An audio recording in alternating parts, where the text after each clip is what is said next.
বীর চট্টলা টিভি। আসসালামু আলাইকুম। বীর চট্টলা টিভি থেকে আমন্ত্রণ জানাচ্ছি আমি তানিশা সুলতানা আফিফা। লক্ষ্মীপুর জেলার রায়পুর উপজেলার একটি ঐতিহাসিক ও আকর্ষণীয় স্থান আলতাফ মাস্টারঘাট। দীর্ঘদিন ধরে এলাকাবাসী ও দর্শনার্থীদের জন্য এটি ছিল বিশ্রাম, অবকাশ এবং সৌন্দর্য উপভোগের একটি অন্যতম কেন্দ্র। তবে সম্প্রতি প্রবল বর্ষণ ও টানা বৃষ্টিপাতের ফলে ঘাটটির আশেপাশে ব্যাপক ভাঙন সৃষ্টি হয়েছে, যা পুরো ঘাট এলাকাটিকে পানির নিচে বিলীন করে দিয়েছে। স্থানীয়দের ভাষ্য অনুযায়ী আকস্মিক এ ভাঙনের ফলে ঘাটটির সৌন্দর্য এবং ব্যবহারযোগ্যতা সম্পূর্ণভাবে নষ্ট হয়ে গেছে। এটি শুধু একটি সৌন্দর্যবর্ধক স্থানই ছিল না, বরং সামাজিক ও ধর্মীয় অনুষ্ঠান, মিলন মেলা এবং নানা স্থানীয় কর্মকাণ্ডের কেন্দ্রস্থল হিসেবেও ব্যবহৃত হতো। এলাকাবাসীর দাবি, প্রশাসনের ত্বরিত হস্তক্ষেপ ছাড়া ঘাটটির পূর্বের রূপ ফিরিয়ে আনা সম্ভব নয়। তারা আশা করছেন স্থানীয় প্রশাসন ও সংশ্লিষ্ট কর্তৃপক্ষ বিষয়টিকে গুরুত্ব সহকারে বিবেচনা করে ঘাটটি পুনর্নির্মাণের প্রয়োজনীয় ব্যবস্থা গ্রহণ করবেন। স্থানীয় এক বাসিন্দা জানান, আলতাফ মাস্টার ঘাট আমাদের এলাকার গর্ব। এটি শুধু একটি জায়গা নয়, আমাদের সংস্কৃতি ও ঐতিহ্যের অংশ। আমরা চাই এটি দ্রুত সংস্কার করা হোক।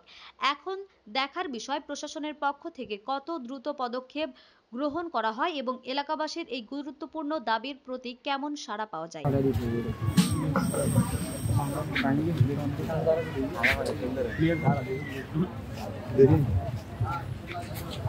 বাঙাইতে গেলে আর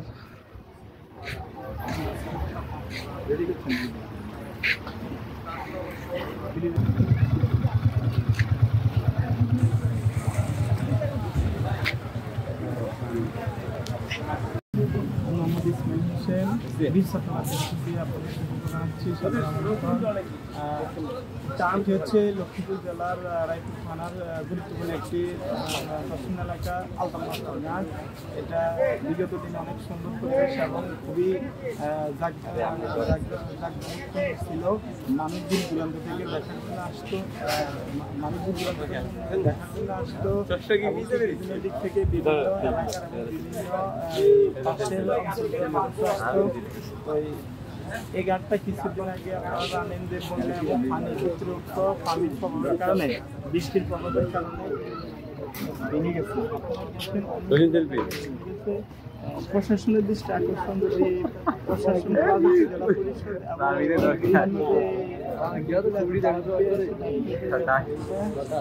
দ্রুত মেরামত করা দরকার এবং যদি এটা আগের মতো পরিপূর্ণভাবে মেরামত হয়, গাছগুলো হয়, তাহলে মানুষগুলা আগে যেভাবে আসছি তারা তাদের এই উপভোগ করতে, আনন্দ পৃথিবীর সৌন্দর্য দেখতো, আবারও তারা দেখতে হবে। আমরা প্রশাসনের কাছে একটা আবেদন জানাচ্ছি, এই আলতাফ মাস্টার ঘাটটা যেগুলো ভেঙে গেছে তার এগুলো যাতে দ্রুত মেরামত করা হয়।